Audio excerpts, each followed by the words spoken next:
नमस्कार बच्चों, कैसे हैं आप सब। मैं उम्मीद करती हूँ कि आप अपने अपने घरों में स्वस्थ हैं, सुरक्षित हैं और एग्जाम्स के टाइम के बाद अब आप वापस से एनर्जीफुल होके स्टडी करने के लिए तैयार हैं, क्योंकि हमारे एग्जाम्स हो चुके हैं और हम वापस से पढ़ेंगे और पहले से बेहतर करेंगे।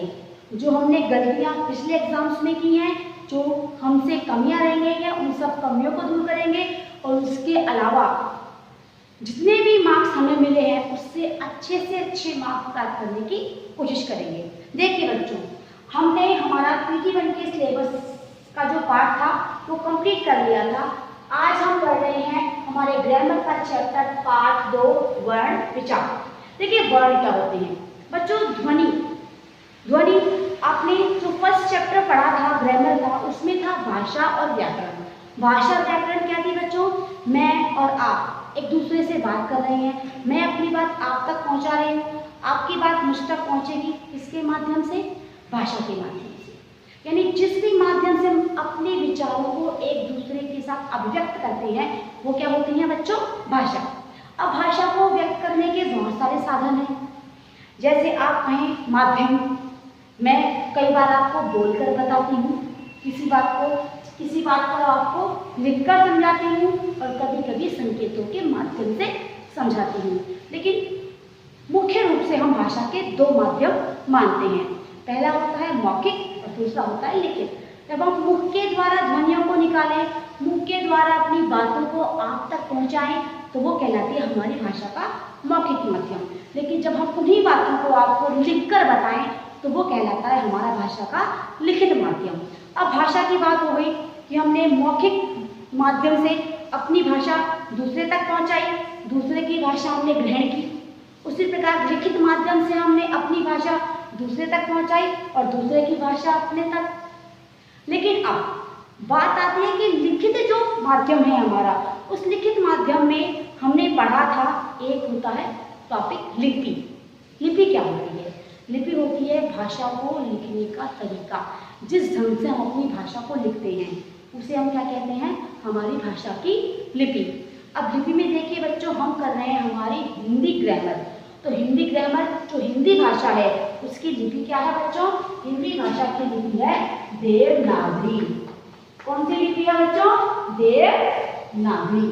अब देवनागरी लिपि में जिस भी चिन्हों का हम प्रयोग करेंगे अपनी भाषा को व्यक्त करने के लिए, अपनी भाषा को दूसरों तक पहुंचाने के लिए, उस भाषा में हमें क्या चाहिए होंगे? वर्ण। अब वो वर्ण क्या होते हैं हम वो पढ़ते हैं आज। टॉपिक वर्ण क्या है? देखिए बच्चों, ध्वनि तथा वर्ण। ध्वनि क्या होती है और वर्ण क्या होते हैं? ध्वनि, जैसे मैं अपनी बात को आप तक पहुंचा रही हूँ, मैं आपसे इंटरेक्शन कर रही हूँ तो साउंड निकल रहे हैं। साउंड इट मीन्स ध्वनि। साउंड मीन्स ध्वनि। लेकिन जब उन ध्वनियों को मैं रिटर्न वे में लिखकर आपको दूं तो वो क्या होंगे? हमारे वर्ण।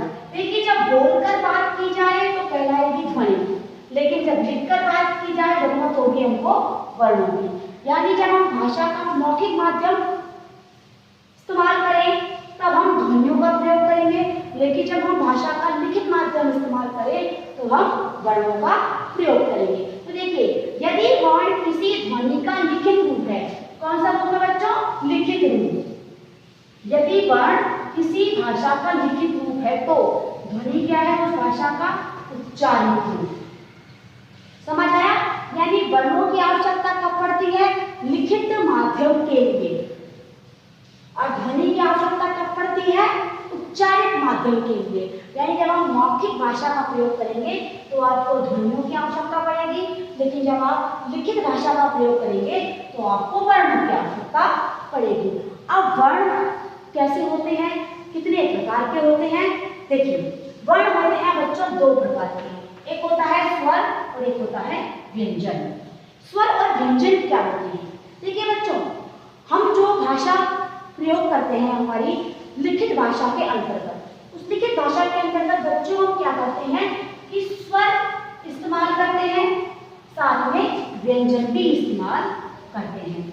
जब हम किसी वर्ण को यूज करें, हम कहते हैं कि ध्वनि की सबसे छोटी इकाई क्या होता है बच्चों? ध्वनि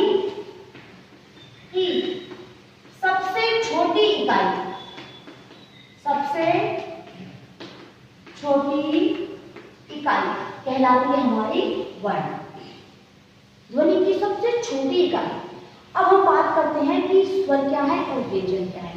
देखिए बच्चों, स्वर वे ध्वनियां हैं जिनके उच्चारण में वायु बिना किसी रुकावट के मुख से बाहर निकल जाती है। यानी आपको बिना किसी रुकावट के मुख से बाहर निकलने में जब किसी भी बाधा का करना ना पड़े सामना, तब हम उसको कहते हैं स्वर। यानी वे ध्वनियां जिनका उच्चारण जब हम करते हैं तो वायु जो होती है हमारी वायु, हम आप बोल रहे हो तो आपके मुंह से क्या निकल रही है? हवा। हवा समझते हो ना? तो वो हवा क्या है? वायु। वो क्या है? बिना किसी रुकावट के निकल रही है बच्चों, मुख से बिना किसी बाधा के निकलती है, तब हम कहलाते हैं उनको स्वर। उन वर्णों को हम क्या कहते हैं बच्चों? स्वर। स्वर देखिए कौन कौन से होते हैं। स्वर होता है ए, आ, छोटी ई, बड़ी ई, छोटा ऊ, बड़ा ऊ, री। ए, ऐ, ओ, औ, अन और ए। अन और ए की बात हम करेंगे, पहले हम इनकी बात करते हैं। देखिए बच्चों, स्वर क्या होते हैं ये आपको समझ में आया कि जब किसी भी वर्ण का उच्चारण हम मुख के द्वारा बिना किसी रुकावट के करें, यानी हमको उसके लिए किसी और वर्ण की आवश्यकता नहीं पड़ती। यदि हम अ बोलेंगे अ, तो हमें किसी और वर्ण की आवश्यकता नहीं पड़ेगी। आ बोलेंगे तब भी हमें किसी और वर्ण की आवश्यकता नहीं पड़ेगी। ई, ऊ, री, ए, ऐ, ओ, औ, इन सभी स्वरों का प्रयोग करते हैं हम मुख के द्वारा मौखिक भाषा में या लिखने के द्वारा लिखित भाषा में। दोनों ही भाषाओं में हमें किसी और वर्ण की आवश्यकता नहीं पड़ती, वो कहलाते हैं हमारे स्वर। अब देखिए बच्चों, ये जो दो स्वर हैं आपके, ये अन और ए, इन स्वरों को हम कहते हैं अयोगवाह स्वर। ये अयोगवाह वर्ण कहलाते हैं बच्चों। क्या कहलाते हैं बच्चों? अयोगवाह वर्ण। कौन कौन सा? ए और औ। वापस देख लीजिए एक बार, स्वर क्या होते हैं बच्चों? स्वर वे ध्वनियां जिनके उच्चारण में अर्थात जिनको बोलते समय, हम यहाँ बोल सकते हैं जिनको बोलते समय या लिखते समय मुख के द्वारा वायु बिना किसी रुकावट के निकले, और लिखते समय प्रयोग करें तो हमें किसी अन्य वर्ण की आवश्यकता नहीं पड़े, वो क्या कहलाते हैं बच्चों? स्वर। स्वर कितने होते हैं? ए, आ, छोटी ई, बड़ी ई, छोटा ऊ, बड़ा ऊ, री, ए, ऐ, ओ और औ। अब बचते हमारे ये दो अन और अ, तो ये कहलाते हैं बच्चों अयोगवाह वर्ण। ये अयोगवाह वर्ण जो होते हैं बच्चों, ना तो ये स्वर में आते हैं ना ये व्यंजन में आते हैं, इसलिए हम कहते हैं अयोगवाह वर्ण। अब देखिए बच्चों, स्वर के बाद बारी आती है व्यंजन की। व्यंजन क्या होते हैं? तो देखिए बच्चों, व्यंजन है व्यंजन वे ध्वनियां जिनके उच्चारण में मुख से बाहर निकलने वाली वायु के रास्ते में क्या आती है? रुकावट। यानी क्या आती है? बाधा या अवरोध। बाधा या अवरोध एक ही मीनिंग बोला दोनों का। अगर पैदा किया जाता है या उत्पन्न हो जाता है किसी कारणवश, तो वो कहलाएंगे हमारे व्यंजन। इसका सीधा सा अर्थ ये है कि व्यंजन वे ध्वनियां हैं जिनको हम उच्चारित करते समय या लिखते समय किसी अन्य वर्ण की आवश्यकता के साथ लिखें, यानी हमें किसी अन्य वर्ण की आवश्यकता पड़े। इनका प्रयोग करते समय हमें किसी अन्य वर्ण की आवश्यकता पड़ती है, वो कहलाते हैं व्यंजन। स्वर में बच्चों किसी भी अन्य वर्ण की आवश्यकता नहीं होती है, उच्चारित करते वक्त भी और लिखते समय भी, दोनों ही समय हम क्या करते हैं?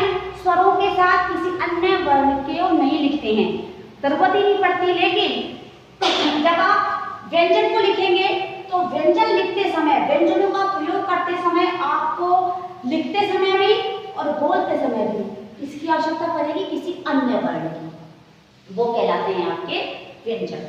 व्यंजन कौन कौन है? देखिए बच्चों, व्यंजन में वर्ग होते हैं कै वर्ग, चै वर्ग, टा वर्ग, का वर्ग और पा वर्ग। कै वर्ग में बच्चों 5 व्यंजन वर्ण होते हैं, का, खा, गा, घा और ना। चै वर्ग में चा, छा, ज, झ और ञ। त वर्ग में टा, ठा, ड, ढ और ण। त वर्ग में ता, था, द, ध और न। त वर्ग में पा, फा, ब, भ और म। इसके अलावा दो वर्ण व्यंजन और होते हैं बच्चों, दो प्रकार के। एक होते हैं संयुक्त व्यंजन और एक होते हैं ऊष्म व्यंजन। संयुक्त व्यंजन कौन से होते हैं बच्चों, ऊष्म व्यंजन कौन से होते हैं? देखिए पहले हम बात करते हैं संयुक्त व्यंजन की। संयुक्त व्यंजन होते हैं बच्चों हमारे श, प्र,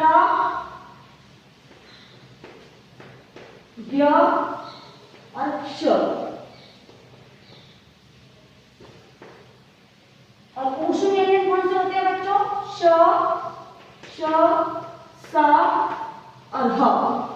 संयुक्त व्यंजनों का अर्थ है कि ये जो व्यंजन है आपका छ, त्र, व्य, श, ये दो दो व्यंजनों से मिलकर बने हैं। यानी इनका जो निर्माण हुआ है बच्चों, श का, त्र का, व्य का और श का, ये दो व्यंजन वर्णों से मिलकर हुआ है। और जो ऊष्म व्यंजन है बच्चों वो भी चार ही हैं, श, स और ह। ये श है, ये स है, ये स है और ये ह है। इन व्यंजन वर्णों को बोलते वक्त हमारे मुख से क्या निकलती है, ऊष्मा। ऊष्मा अर्थात गर्मी। तब गर्मी निकलती है, यानी हमें गर्माहट का एहसास होता है, ऊष्मा का एहसास होता है। इसलिए इन व्यंजन वर्णों को ऊष्म व्यंजन कहते हैं। और ऊपर के जो चार बताए आपको, क्ष, त्र, व्य और श, वो होते हैं संयुक्त, यानी दो व्यंजन वर्णों से मिलकर बनते हैं। किन किन से मिलकर बनते, देखिए बच्चों, यदि हम श की बात करें तो वो बनता है कै प्लस श से, षट्कोण वाले श से मिलकर। यदि हम त्र की बात करें बच्चों तो वो बनता है तै और र से, तराजू वाला त और र। इसके अलावा चार व्यंजन वर्ण और होते हैं, उनकी बात करेंगे, पहले ये देखिए। इसके बाद होता है ज्ञ, ज्ञ बनता है ग और य से। इसके बाद है श्र, श्र बनता है श और र से। अब देखिए 5 व्यंजन वर्ग हो गए, 4 व्यंजन संयुक्त, 4 व्यंजन ऊष्म। इसके बाद आते हैं 4 व्यंजन वर्ण अंतःस्थ व्यंजन वर्ण। कौन से व्यंजन वर्ण बच्चों, अंतःस्थ। अंतःस्थ व्यंजन वर्ण कौन से होते हैं बच्चों, वो होते हैं य, र, ल और व। कौन से बच्चों, य, र, ल और व। अब वापस एक बार रिवाइज कर रहे हैं, देखिए आप, ध्वनि क्या होती है, वर्ण क्या होते हैं, हम क्लियर कर चुके हैं कि ध्वनि होती है क्या, किसी भी उच्चारित वर्ण का रूप, और वर्ण क्या होते हैं, ध्वनि का लिखित रूप। अब बात आती है कि जब लिखित रूप की बात करेंगे तो लिखित रूप में बच्चों दो चीजें होंगी, दो व्यंजन वर्ण, दो वर्ण होंगे। पहला होता है स्वर और दूसरा होता है व्यंजन। स्वर कौन से होते हैं बच्चों, स्वर होते हैं वे ध्वनियां जिनका प्रयोग करते समय हमें किसी अन्य वर्ण की आवश्यकता नहीं पड़ती, वो कहलाते हैं स्वर। स्वर होते हैं आपके ये ए, आ, ई, उ, री, ए, ऐ, ओ, औ, और साथ में ये दो होते हैं, ये दो कहलाते हैं अयोगवाह वर्ण। अयोगवाह वर्ण कौन सा, ए और अ। इसके बाद आता है बच्चों व्यंजन। व्यंजन क्या होते हैं बच्चों, व्यंजन होते हैं व्यंजन वे ध्वनियां जिनके उच्चारण करते समय, जिनको लिखित रूप में प्रयोग करते वक्त हमें किसी अन्य वर्ण की आवश्यकता पड़ती है, किसी अन्य वर्ण का प्रयोग करना पड़ता है हमें किसी व्यंजन वर्ण के साथ, तब हम उसका प्रयोग कर सकते हैं, वो कहलाते हैं व्यंजन। ये बच्चों स्वर अपने आप में पूर्ण होते हैं और व्यंजन कैसे होते हैं बच्चों, अपूर्ण। क्योंकि व्यंजनों को पूर्णता लेने के लिए, व्यंजनों को पूर्णता प्राप्त करने के लिए स्वरों की आवश्यकता पड़ती है, लेकिन स्वरों को पूर्णता प्राप्त नहीं करनी पड़ती क्योंकि वो अपने आप में ही पूर्ण होते हैं। स्वर क्या होते हैं, अपने आप में पूर्ण होते हैं, व्यंजन अपूर्ण होते हैं। व्यंजनों का प्रयोग करते समय हमें स्वरों की आवश्यकता पड़ती है। व्यंजनों के 5 वर्ग हैं, कै वर्ग, च वर्ग, टै वर्ग, तै वर्ग और पै वर्ग। कै वर्ग में 5 होते हैं, क, ख, ग, घ, न। च वर्ग में 5 होते हैं, च, छ, ज, झ, न। ट वर्ग में 5 होते हैं, ट, ठ, ड, ढ, न। तै वर्ग में भी 5 होते हैं, त, थ, द, ध, न। और पै वर्ग में 5 होते हैं, क, ख, ग, घ, म। इसके अलावा जो 4 होते हैं, कौन से बच्चों, 4 होते हैं हमारे संयुक्त, 4 होते हैं ऊष्म। और 4 होते हैं अंतःस्थ। अब देखिए संयुक्त कौन से होते हैं, जो 2 व्यंजन वर्णों के मेल से बनते हैं। जैसे आपका है श प्लस श से, त्र प्लस र से, य प्लस न से, श प्लस र से। इसके बाद बारी आती है बच्चों ऊष्म वर्णों की। ऊष्म भी कितने होते हैं बच्चों, 4। कौन कौन से, श, स और ह। ये क्या होते हैं बच्चों, इनका जब हम प्रयोग करते हैं तो हम क्या करते हैं, हमारे अंदर से ऊष्मा निकलती है। क्या निकलती है, ऊष्मा। इसलिए हम क्या कहते हैं उन्हें ऊष्म व्यंजन वर्ण। और 4 होते हैं अंतःस्थ। अंतःस्थ कौन कौन से हैं, य, र, ल और व।